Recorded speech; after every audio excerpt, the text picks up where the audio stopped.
नमस्कार मित्रों, कैसे हैं आप। तो एसएससी जेईई 2025 को टारगेट करते हुए अपन स्टील स्ट्रक्चर पढ़ रहे थे, जिसमें आज अपन स्टार्ट करेंगे प्लेट गिरडर। ठीक है, तो इंट्रोडक्शन देख लेते हैं। A plate girder is usually defined as flexural member whose cross section is composed of plate element, flange plate, angle and web equivalent. ठीक है, जो प्लेट गिरडर होता है वो एक फ्लेक्सुरल मेंबर होता है जिसका क्रॉस सेक्शन किससे किसके मिलकर बना होता है, प्लेट एलिमेंट से, फ्लेंज प्लेट से, एंगल से और वेब इक्विवेलेंट से। ठीक है, वेब से। It is defined as the structural member that resists load primarily in the bending and shear. ये एक स्ट्रक्चरल मेंबर है, एक स्ट्रक्चर है, एक स्ट्रक्चरल मेंबर है जो कि बेंडिंग और shear वाले लोड्स को, जो लोड्स बेंडिंग और shear कराते हैं उनको रेजिस्ट करता है। ठीक है, that resist loads primarily in bending और shear में जो लोड्स होते हैं उसको रेजिस्ट करता है। It is widely use to carry heavy loads on relatively long span. ठीक है, इसको यूज़ किया जाता है हैवी लोड्स कैरी करने के लिए on long span. A plate girder is steel beam that is widely used in bridge construction. Plate girder को मोस्टली ब्रिज कंस्ट्रक्शन में यूज़ किया जाता है। ठीक है, अब बात करते हैं कंपोनेंट्स ऑफ प्लेट गिरडर की। ठीक, सबसे पहले आता है web plate. The deep central vertical plate is called web. ठीक है, इन प्लेट गिरडर जो डीप सेंट्रल वर्टिकल प्लेट होता है प्लेट गिरडर में, उसको वेब बोलते हैं। It separates two flange plates by required distance. ये जो वेब होता है दो फ्लैंज को प्लेट्स को सेपरेट करता है, एक रिक्वायर्ड डिस्टेंस से सेपरेट करता है दो फ्लैंज प्लेट्स को। ठीक है, and it is responsible to resist shear developed in the plate girder. ठीक है, तो वेब प्लेट क्या करता है, इट रेजिस्ट शियर। ठीक है, अब बात करते हैं वेब इक्विवेलेंट की। कंप्रेशन जोन में जो वेब इक्विवेलेंट होगा वो क्या होगा, ये होगा एरिया ऑफ वेब अपॉन 6। ठीक है, इट इज़ वेब इक्विवेलेंट। और टेंशन जोन में क्या होगा, टेंशन जोन में होगा एरिया ऑफ वेब अपॉन 8। ठीक है, तो ये ध्यान रखना है, टेंशन जोन में area of web upon 8 and compression zone में एरिया ऑफ वेब अपॉन 6। ये हो गया वेब। अब बात करते हैं फ्लैंजेस की। The load is transfer from flange plate to web plate through flange only. जो लोड ट्रांसफर होगा फ्लैंज प्लेट से वेब प्लेट्स में वो फ्लैंज के थ्रू ही होगा। ठीक है, web equivalent is the web area embedded between two flange angle. जो वेब इक्विवेलेंट है वो वेब एरिया है जो कि दो फ्लैंज एंगल के बीच एम्बेडेड है। In plate girder top flange is subjected to bending movement and bottom flange is subjected to tensile force. Plate girder में जो टॉप फ्लैंज है उसमें बेंडिंग मूवमेंट लगेगा और बॉटम फ्लैंज में टेंसाइल फोर्स लगेगा। ठीक है, टेंसाइल फोर्स। जो साइज ऑफ फ्लैंज एंगल है वो कितना होगा, AF/3। ठीक है, ये है टॉप फ्लैंज, ये है वेब प्लेट, ये है web two flange belt and this is bottom flange. ठीक है, अब विड्थ ऑफ आउटस्टैंड फ्लैंज की बात करें तो टेंशन जोन में it should not be greater then 20 times of thickness of flange, और कंप्रेशन जोन में it's not be should not be greater then 16 times of thickness of flange, and it should not be greater than 256 times of tension of flange upon under root Fy. Okay, this is web plate and this is flange angle. Wait a second.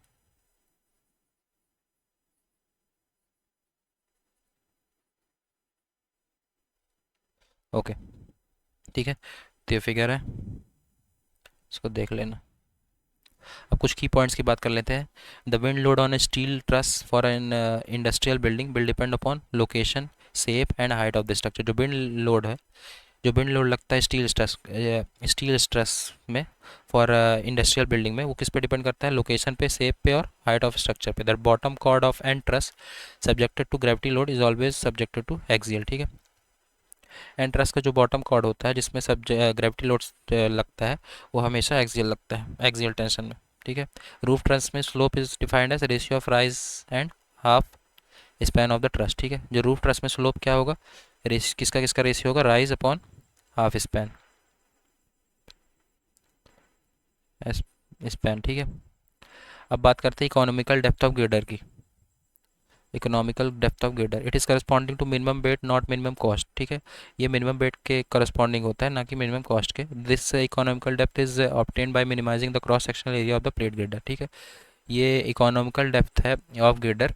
Economical है तो इसका मतलब ये नहीं कि minimum cost के basis है, it is on the basis of minimum weight. ठीक है, this economical depth is obtain by, ये इकोनॉमिकल डेप्थ कैसे ऑब्टेन की जाती है, क्रॉस सेक्शन एरिया को मिनिमाइज करके, प्लेट गिरडर के क्रॉस सेक्शन एरिया को मिनिमाइज करके। ठीक है, the depth between the outer surface of the flanges is termed as overall depth और डेप्थ ऑफ प्लेट गिरडर। जो आउटर सरफेस, फ्लैंज के आउटर सरफेस की डेप्थ होती है फ्लैंज के आउटर सरफेस के बीच की जो डेप्थ होती है उसको क्या बोलते हैं, ओवरऑल डेप्थ या कि डेप्थ ऑफ प्लेट गिरडर, ठीक है। In general depth of plate girder is kept 1/10 to 1/12 of the span, ठीक है। तो इसको थोड़ा रफ कर लेते हैं। जनरली जो आउटर सरफेस जो डेप्थ होती है outer surface of the flange के बीच की, जिसको ओवरऑल डेप्थ या कि डेप्थ ऑफ प्लेट गिरडर बोलते हैं, ठीक है, वो कितना ली जाती है, 1/10 to 1/12 ऑफ स्पैन, ठीक है। तो span by 10 to span by 12 तक, ठीक है। अब बात करते हैं टाइप ऑफ प्लेट गिरडर, उसके हिसाब से डेप्थ देखते हैं। ओके, तो अगर सैलो प्लेट गिरडर है तो उसकी डेप्थ लेस देन 750 mm होनी चाहिए, एंड डीप प्लेट गिरडर की डेप्थ ग्रेटर देन 750 mm, ठीक है।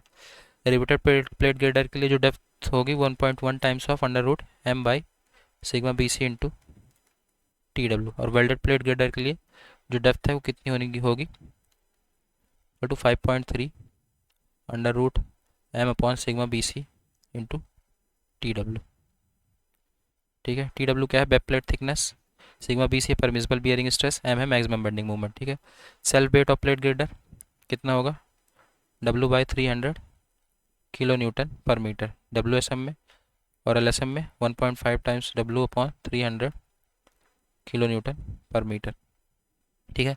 Optimum depth of plate girder की बात करें तो वो कितनी होगी, D is optimum depth of plate girder, उसको निकालेंगे mz into K upon F by power 0.33, ठीक है। तो ये चीज़ें याद रखनी है।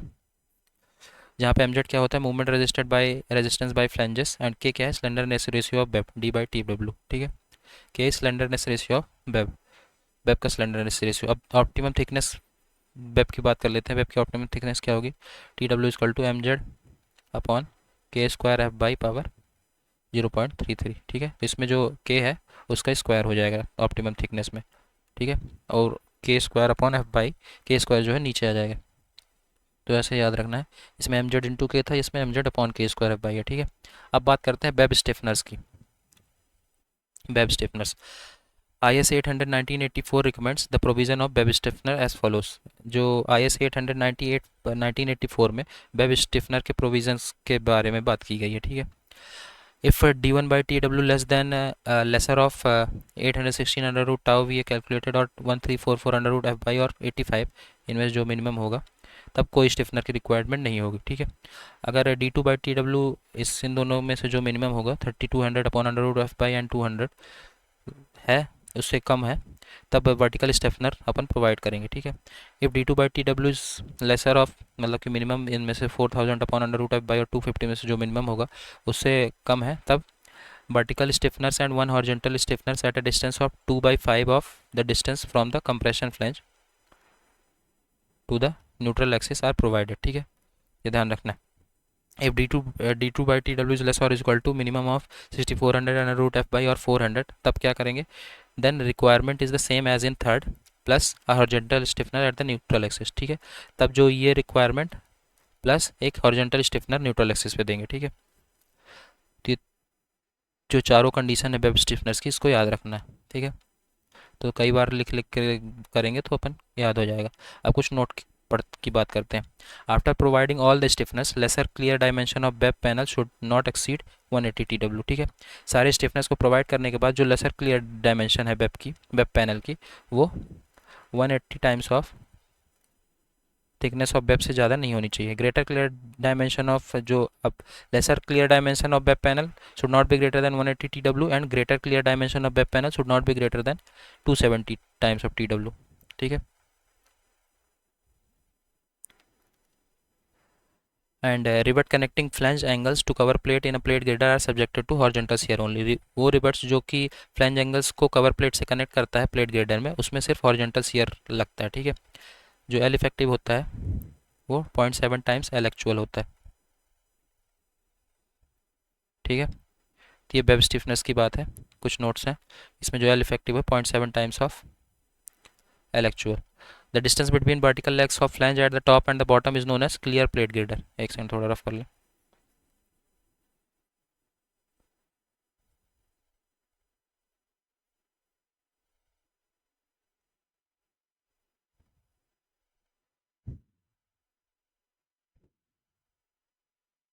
Okay, the distance between vertical leg of flanges at the top and bottom is known as clear plate girder. ठीक है, जो वर्टिकल लेग के फ्लैंजेस के बीच टॉप एंड बॉटम की जो डिस्टेंस है वर्टिकल लेग ऑफ फ्लैंजेस की, उसको क्या बोलते हैं? Clear plate of girder. ठीक है, क्लियर ऑफ प्लेट गिरडर, उसको क्लियर बोलते हैं। In case of plate girder mid rising of the beam कितना होता है? Span by 480। ठीक है, प्लेटेड गिरडर में जो मिड राइजिंग है बीम का, उसको क्या, उस कितने किसके बराबर होती है? वो स्पैन बाई 480। ठीक है, अब बात करते हैं स्टिफनर की। Stiffener is use when the web of the plate girder is not sufficient enough to carry the loads. ठीक है, स्टेफनर का तब यूज़ करते हैं जब web of the plate girder, plate girder का जो वेब है वो सफिशिएंट नहीं होता लोड को कैरी करने के लिए। ठीक है, it is use to make plate girder stiff और रिजिड। ठीक है, इसका यूज़ किया जाता है प्लेट ग्रेडर को स्टिफ या कि रिजिड बनाने के लिए। ठीक है, अब ये प्रोवाइड कब किया जाता है, क्यों प्रोवाइड किया जाता है? It is provided to safeguard the web against local buckling failure. ठीक है, इसको क्यों प्रोवाइड किया जाता है? ताकि अपन वेब को लोकल बकलिंग फेलियर से सेव कर सकें। ठीक है, तो it is provided to safeguard the web against local buckling failure. Okay, एक सेकंड थोड़ा रफ कर लें।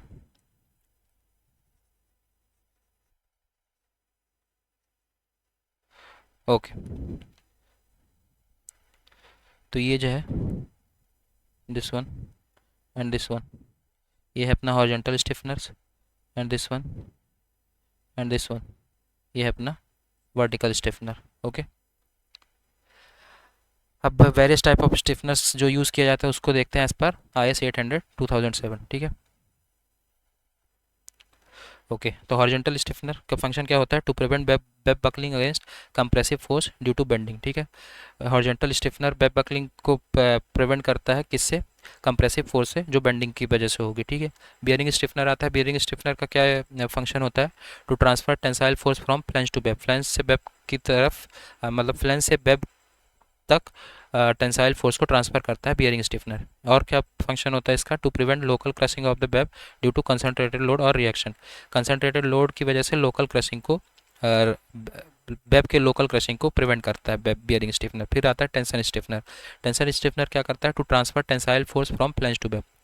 ठीक है, बियरिंग स्टिफनर भी यही काम करता है और टेंशन स्टिफनर भी यही काम करता है, टेंसाइल फोर्स को ट्रांसफर करता है फ्लैंज टू वेब। ठीक है, बियरिंग बियरिंग स्टिफनर एक काम और करता है, वो लोकल क्रशिंग, वेब की लोकल क्रशिंग को प्रिवेंट करता है जो कि कंसनट्रेटेड लोड और रिएक्शन की वजह से हो सकती है। ठीक है, टॉर्सनल स्टिफनर का फंक्शन होता है to restrain girder against torsional effect at support, support पे ग्रेडर को टॉर्सनल इफेक्ट से रिस्ट्रेन, बचाना, मतलब रिस्ट्रेन करना। ठीक है, to provide lateral restrain to beams and girder at support, और बीम्स और ग्रेडर को सपोर्ट पे लेटरल रिस्ट्रेन प्रोवाइड करना। ठीक है, फिर लोड कैरिंग स्टिफनर का क्या फंक्शन होता है? To prevent web buckling due to any concentrated load, किसी भी कंसनट्रेटेड लोड की वजह से वेब बकलिंग को प्रिवेंट करना लोड कैरिंग स्टिफनर का काम होता है। ठीक है, डायगोनल स्टिफनर का क्या काम होता है? Strengthen to web under combination of bending and shear, web को स्ट्रेंथ प्रोवाइड करना अगर बेंडिंग और सियर कंबाइंड लग गया। ठीक है, दोनों एक साथ लग गए तो। ठीक है, diagonal stiffener should be design to carry a portion of applied shear and bearing that increase web capacity. ठीक है, डायगोनल स्टिफनर को ऐसे डिज़ाइन किया जाता है ताकि वो एक पोर्शन ऑफ अप्लाइड सियर और बियरिंग दोनों को बियर कर सके और वेब की कैपेसिटी को बढ़ा सके। ठीक है, फिर आता है intermediate and longitudinal stiffener. Intermediate and longitudinal stiffener, ये इसका फंक्शन क्या होता है? To improve the buckling strength of a slender web due to shear. ठीक है, स्लेंडर वेब की बकलिंग स्ट्रेंथ को बढ़ाता है जो कि सियर की वजह से होती है। ठीक है, ठीक है, सियर की वजह से जो बकलिंग होगी उसके स्ट्रेंथ को, बकलिंग स्ट्रेंथ को बढ़ाता है। ठीक है, to prevent web buckling due to bending. ठीक है, सियर की वजह से बकलिंग स्ट्रेंथ को बचाता है और वेब बकलिंग को भी बेंडिंग के बेंडिंग से भी बचाता है और सियर से भी, कुल मिला के ये बेंडिंग से भी और सियर से भी बचाता है ये भी। ठीक है, vertical and intermediate transfer stiffener का क्या काम होता है? To provide back buckling, to prevent back buckling due to shears. ठीक है, तो वर्टिकल और इंटरमीडिएट ट्रांसफर स्टिफनर्स का काम होता है कि वो बैक बकलिंग को बचाए जो कि सियर की वजह से होती है। ठीक है, अब कुछ की पॉइंट्स देख लेते हैं। According to IS 800 in design of purlin the permissible deflection span by 200 होगा। ठीक है, पर्लिन के डिज़ाइन पे जो परमिसिबल डिफ्लेक्शन होता है वो L/200 according to IS 800। And purlins are placed in which direction in truss roof? In the direction of ridge. जो पर्लिन्स है वो रिज के डायरेक्शन में, ट्रस रूप में प्लेस रहता है, ठीक है। ये अपन रूफ चैप्टर में पढ़ेंगे।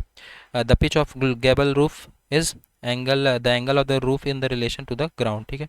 गैबल रूफ भी अपन रूफ चैप्टर में देखेंगे। ओके, अब कुछ कंडीशंस देख लेते हैं for providing stiffeners. Condition for provide stiffener, अगर d1 by T W less और इक्वल टू 85 है तो web buckling due to shear will not happen, so stiffeners are not provide. If d1 by T W less और equal to 85, तब web buckling due to shear नहीं होगा, जिस सो स्टिफनर्स आप ना प्रोवाइड करें, ठीक है। द वेब विल बी अनस्टिफेंड, इस केस में वेब अनस्टिफेंड रहेगा। अगर d1 बाई टी डब्ल्यू 85 से ज़्यादा होता है तब vertical stiffeners are provided to prevent buckling of the web due to diagonal compression which is develop due to shear force, ठीक है। तब इस केस में वर्टिकल स्टिफनेस को अपने को प्रोवाइड करना है ताकि वो बकलिंग ऑफ वेब को जो कि बकलिंग ऑफ वेब को प्रिवेंट कर सके, जो कि डायगोनल कंप्रेशन की वजह से होता है, जो कि शियर फोर्स की वजह से डेवलप होता है, ठीक है। इसमें स्पेसिंग जो होगी वो कितने होगी, 0.33 डी से 1.5 डी तक, ठीक है।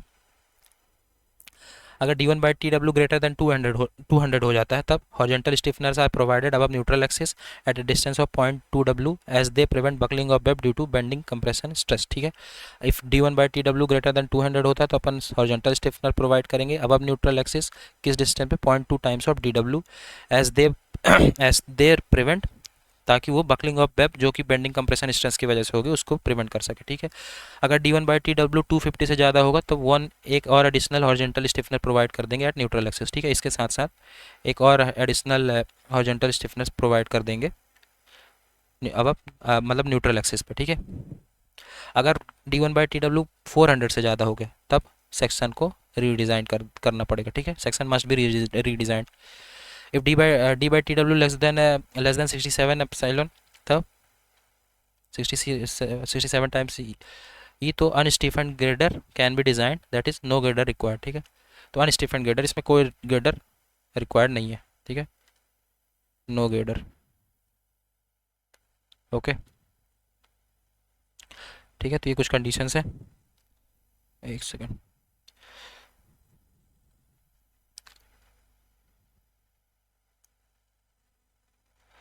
अगर ये कंडीशन होती है d by T W 85 times of E less than d by T W at to the less, मतलब कि जो d बाई टी डब्ल्यू है 85 ई से 200 ई के बीच होती है तब वर्टिकल स्टिफनर प्रोवाइड करेंगे। And d by T W 250 E से 345 ई तक होगी तो vertical stiffener along with the two longitudinal stiffener at 0.2 D और 0.5 D respectively may be provided, ठीक है। तो अगर 250 ई से 345 ई तक d बाई टी डब्ल्यू है तो वर्टिकल स्टिफनर प्रोवाइड करेंगे, ठीक है। वर्टिकल स्टिफनर प्रोवाइड करेंगे किसके साथ, दो लॉन्गिट्यूडनल स्टिफनर के साथ। एक लॉन्गिट्यूडनल स्टिफनर 0.2 डी पे लगाएंगे और दूसरा लॉन्गिट्यूडनल स्टिफनर 0.5 डी पे लगाएंगे, ठीक है। वर्टिकल स्टिफनर प्रोवाइड करेंगे with two longitudinal stiffener, one at 0.2 D and other at 0.5 D, ठीक है। अगर d by T W less than 400 E होगा तब क्या होगा, end bearing stiffeners, intermediate transfer stiffeners, longitudinal stiffeners at 0.2 D from compression face and at neutral axis are needed, ठीक है। End bearing stiffener देंगे इस केस में, इंटरमीडिएट ट्रांसफर स्टिफनेस देंगे, लॉन्गिट्यूडनल स्टिफनेस देंगे एट 0.2 डी कंप्रेशन फेस से 0.2 D पे और एट न्यूट्रल एक्सिस पे, ठीक है। जो ये होता है वो क्या है, मॉडिफिकेशन फैक्टर, जो ये होता है वो होगा √250 अपॉन एफ बाई, ठीक है। ये 250 है, ओके। Wait a second. अब देखते हैं design of end bearing stiffeners. End bearing stiffeners का डिज़ाइन, ठीक है। ये बेयरिंग स्टिफनर, ये फिलर एंड ये वेब प्लेट। इसमें जो एजी आएगा तो क्या आएगा, 4 into outstanding leg area plus web area. Gross area क्या आ जाएगा, 4 into outstand leg area plus web area. तो A G 4 into outstand leg area plus 40, जो वेब एरिया होगा 40 times of T W into T W, मतलब 40 times of T W हो जाएगा, ठीक है, वेब एरिया ये पूरा। अब कुछ नोट्स देख लेते हैं। If flat used the cross section area is taken, अगर फ्लैट की यूज़ करेंगे तो क्रॉस सेक्शन एरिया अपन लेंगे 2 into flat area plus 40 T W into T W. ये bearing end of the column and base plates are machine, मतलब smoothen है अगर for complete bearing, then entire load is transfer to the base plate by direct bearing action only, ठीक है। अगर bearing end of the column और base plate smoothen है तो जो कंप्लीट बेयरिंग के लिए तो जो इंटायर लोड होगा वो बेस प्लेट में ट्रांसफ़र हो जाएगा डायरेक्ट बेयरिंग के मदद से ही बस, ठीक है, सिर्फ डायरेक्ट बेयरिंग एक्शन से इंटायर लोड ट्रांसफर हो जाएगा टू द बेस प्लेट, ठीक है। The purpose of welding is only to hold the column in position, but it is assume that 50% of the load is transfer by direct bearing action and remaining 50% is transfer through the welds, ठीक है।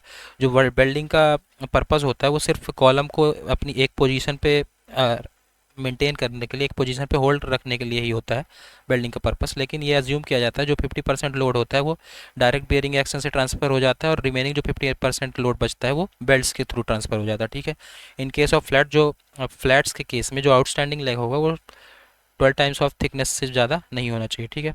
In case of flats outstanding leg should not be greater than 12 times of T, ठीक है। In case of angle section the outstanding leg should not be greater than minimum of 256 times of T upon under root F by 256 T upon under root F by and 16 T, इनमें से जो minimum होगा उससे ज़्यादा नहीं होना चाहिए outstanding leg in case of angle section, and in case of flat outstanding leg should not be greater than 12 T, ठीक है। ओके या तो यहाँ पे अपना प्लेट ग्रेडर कंप्लीट होता है। अब नेक्स्ट चैप्टर में अपन बात करेंगे प्लास्टिक एनालिसिस की। Okay, so thank you so much.